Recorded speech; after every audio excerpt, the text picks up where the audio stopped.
Androany zany te hiresaka zavatra somary nafapana teo amin'ny sehatra iraisam-pirenena zany, de resaka momba an'le tarifa napetraky ny fitondram-panjakana Amerikanina am'zao fotoana zao ho an'ny firenena afrikanina maromaro sy firenena hafa zany de ho an'i Madagasikara ihany koa zany. De ny tena ifantohantsika androany de hoe ahoana ny fiantraikan'io amin'ny fifandraisan'i Madagasikara sy États-Unis eo amin'ny resaka ara-ekônômika zany sy fifandraisana ara-barotra zany sy ny hoe immigration zany satria ny tanjon'ny pejy de mampafantatra antsika ny fomba fifindra-monina aty États-Unis na mianatra na miasa zany de ahoana ny inona zany ny conséquence-n'io zavatra io amin'ny zay rehetrarehetra zay zany. De zay no ho resahantsika androany am'ty vidéo ty, fa mba ahafantarana, mba ahafahana mahatakatra tsara ny conséquence-n'io zavatra io amin'ny Madagasikara zany de hiresakitsika ny hoe inona marina no atao hoe tarifa indrindrandrindra le reciprocal tarifa zay resahan'ny haino aman-jery rehetrarehetra am'zao fotoana zao de hiditra kely tsika ny fomba fiasan'ny AGOA satria zay no fifanarahana misy hoe mandeha tsara misy eo Madagasikara sy États-Unis zany de any amin'ny farantsika vao hazavaiko hoe inona ny tena fiantraikan'io zavatra io amin'ny resaka immigration zany. De alohan'izay rehetrarehetra zay nefany mba ahafahan'ny argument zany somary hoe manana poids mavesabesatra kokoa zany am'ty resaky ty de tiako mampafantatra antsika ny zavatra ataoko am'zao fotoana zao zany, ny asa ataoko zany.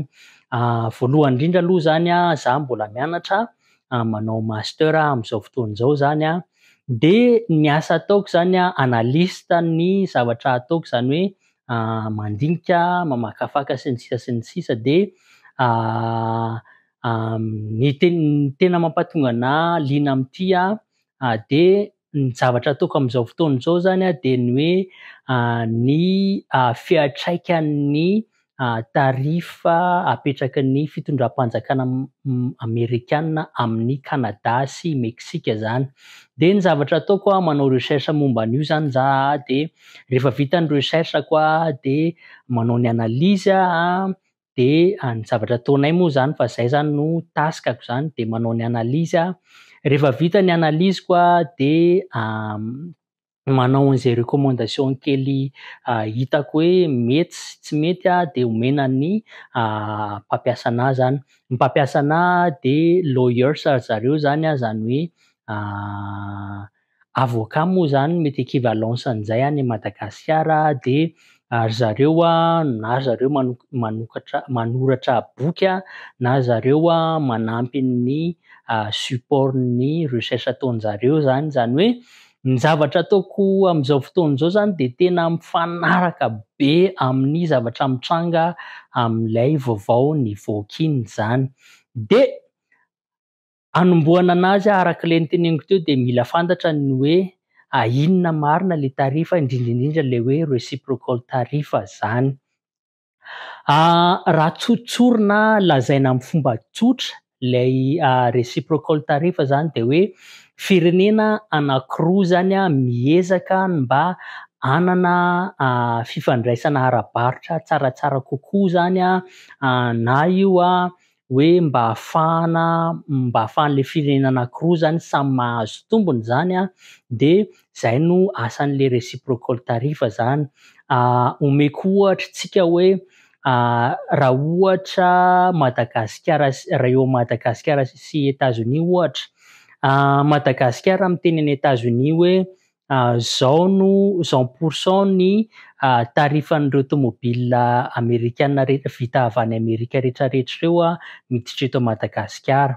Dia avy eo zany États-Unis zany miteny ihany koa hoe ny produit textile anareo na hoe produit zao anareo zany noho izay tarifa niteneninareo ho an'ny fiara nay miditra any aminareo zay de zao pourcent. De ny tena tanjon'le reciprocal tarifa zany de hoe mba ahafahan'ny firenena anankiroa manana fifandraisana ara-barotra zany somary hoe tsaratsara kokoa zany.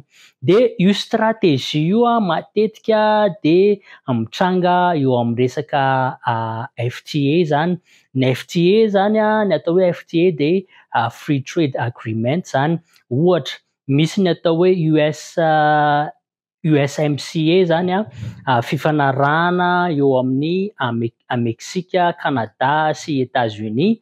De misy koa ny trade agreement ao amin'ny World Trade Organization zany.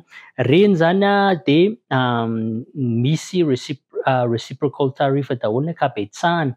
Fa Madagasikara nanana fomba hafa zany reny zavatra reny matetika de bilateral, trilateral sy ny sisa. Fa Madagasikara nanana fomba hafa zany nidirana teo amin'ny marché amerikanina zany de ny AGOA mba ahafantarana sy mba ahafahantsika hoe mahatakatra bebe kokoa ny ataony AGOA sy ny hoe inona ny tanjon'ny AGOA de tiako ny mampafantatra antsika ny fanalavana ny AGOA. Ny fanalavana ny AGOA dia African Growth and Opportunity Act. Zany hoe ny AGOA zany de fomba voalohany indrindra ny AGOA dia fifanarahana unilateral zany. Zany hoe rehefa mahafeno ny eligibility ny firenena anankiray de afaka mandray anjara amin'ilay programa sy afaka mampiasa an'ilay programa eo amin'ny sehatra iraisam-pirenena. De Madagasikara nisy fotoana tsy eligible satria anisan'ny eligibilité anankiray de hoe mila ny mpitondra ny firenena io de mila lany tamin'ny fomba ara-demokratika zany. De fantatritsika moa ny tantara, tsy idirantsika lalina zay. Fa Madagasikara zany tamin'ny alalan'ny AGOA de afaka niditra teo amin'ny marché amerikanina zany. Ny AGOA raha zavaina tsotsotra de ohatran'ny hoe booster économique zany. Zany hoe ny firenena sasany tsy manana tanjaka ara-économique, tsy afaka mifaninana tsara, tsy afaka mifaninana zany zareo eo amin'ny marché anankiray satria marefo de marefo ny tanjaka ara-économique an'zareo zany. De ny AGOA zany nanamora an'izay satria tamin'ny alalan'ny AGOA de misy karazana produit, misy pourcentage-na zavatra alefantsika aty États-Unis zany miditra tsy mandoa taxe zany. De raha hitantsika moa araky ny vaovao hitantsika reny misy an'le hoe 93% sy 47% sy ny sisa sy ny sisa. Tsy fantatritsika ny fahamarinany hoe ahoana no nahazahoan'ny fanjakana amerikanina amin'izao fotoana zao ny le 93%. Fa raha ataontsika tsotsotra zany hoe raha izay rehetrarehetra zay zany hoe Madagasikara zany manana pourcentage-na zavatra, pourcentage zany mba ahafahan'ny Madagasikara mandefa zavatra aty États-Unis zany, mba ahafahany miditra amin'ny marché amerikanina zany, mba ahafahan'zareo mifaninana, mba ahafahantsika malagasy sy ny business gasy rehetrarehetra mifaninana eo amin'ny marché amerikanina. De ohatrohatr'izay ny fomba fandehan'le AGOA zany. De amin'izao fotoana izao nefany zavatra tiako lazaina kely koa tsy idirantsika ho le hoe 93%, le 47% aloha zany iny efa voalaza fa ny entana rehetrarehetra avy any Madagasikara miditra eo amin'ny marché amerikanina zany de ho taxen'zareo, ho asian'zareo tarifana 47%. De Zany hoe zany ny akamaroan'ireny vanille tsika rehetrarehetra eny tsika moa zany anisan'ny mpamatsy vanille ho an'ny États-Unis, anisan'ny mitarika zany tsika eo amin'ny marché amerikanina zany.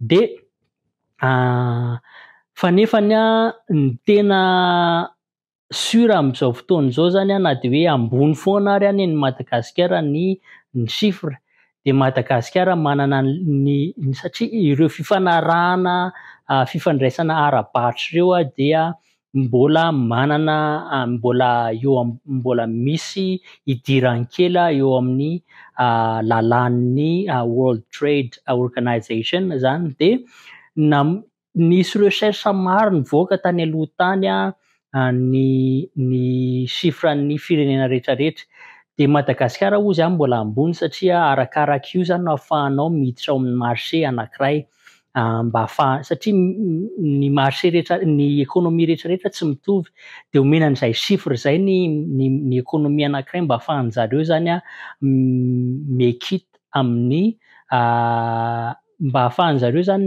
misehatra tsara ao amin'ilay marché zany.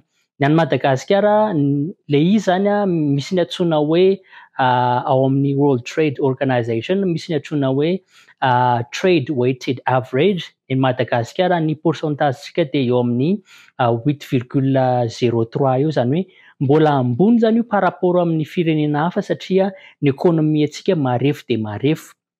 De ny fiantraikan'izay zany efa mazava ho azy zany aloha zany amin'ny fiantraikany de hoe be da be ny investisseur hiala ao Madagasikara zany.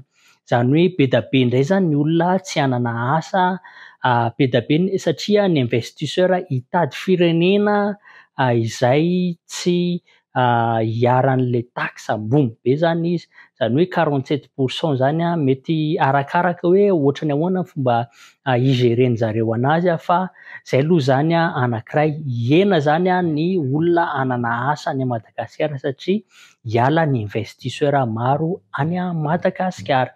Faharoa, hiakatra zany ny tahan'ny vidim-piainana, be da be indray ny olona ahantra, be da be ny olona tsy afaka hanohy fianarana sy ny sisa sy ny sisa.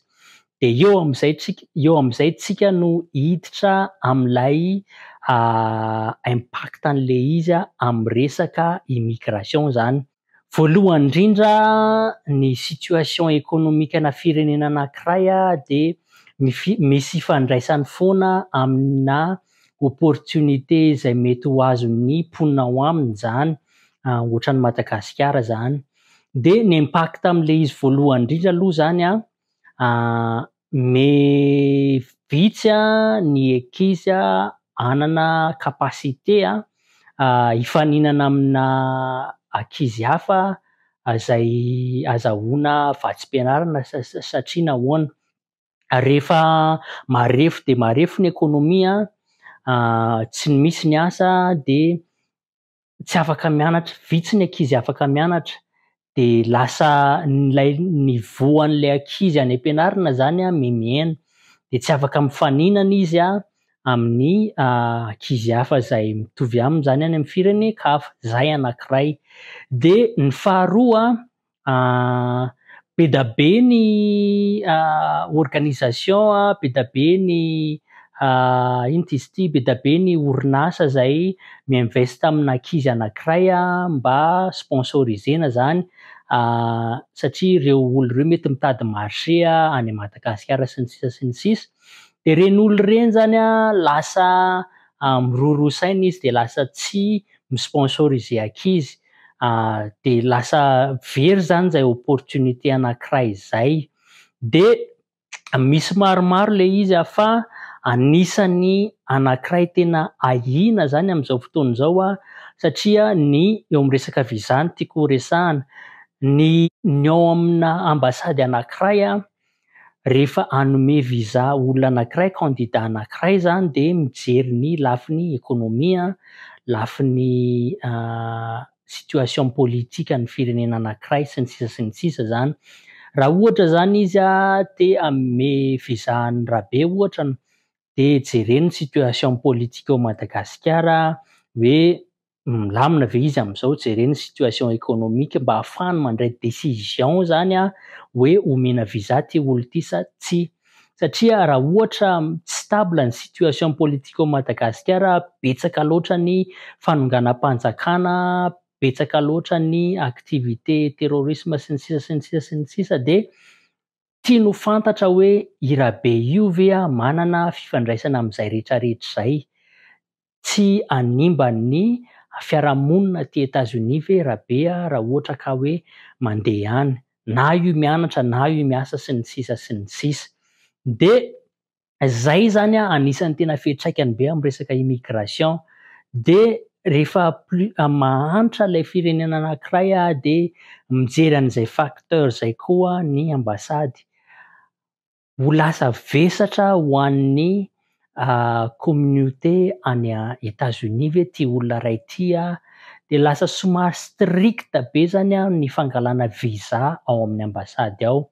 De efa noteneniko ihany izy teo moa zany fa somary fitipitianiko kely hoe rehefa malalaka zany ny fifandraisana ara-barotra ara-économique eo amin'ny firenena anankiray zany de somary malalaka koa zany ny fifandraisan'izay firenena zay.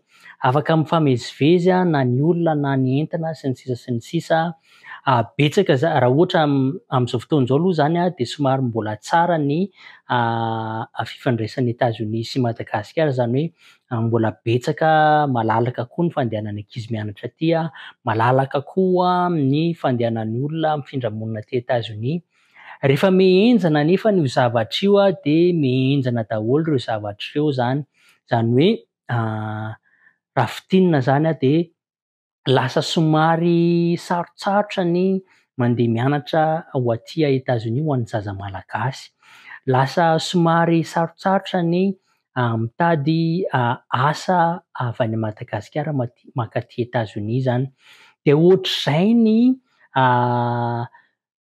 fiantraikany io zavatra io amin'ny resaka hoe fifindra-monina aty États-Unis zany amin'ny resaka immigration.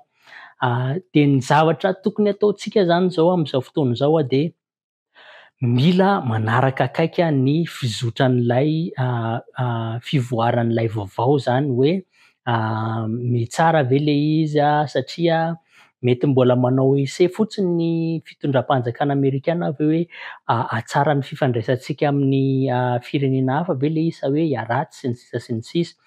Ny zavatra azo ataontsika zany amin'izao fotoana izao de ny hoe mila mijery firenena hafa raha ohatra te hifindra monina aty États-Unis de manana plan B, miteny foana hoe manana plan B de na io any amin'ny firenena hafa ohatra hoe Canada sy ny sisa sy ny sisa. Fa mila miomana antsika, mila manaraka actualité zany tsika, zay no tena tiako tsinjina ary zay koa no tena hafatra ho amin'ny zavatra ohatra an'izao zany de fanarahana actualité zany no tena manan-danja.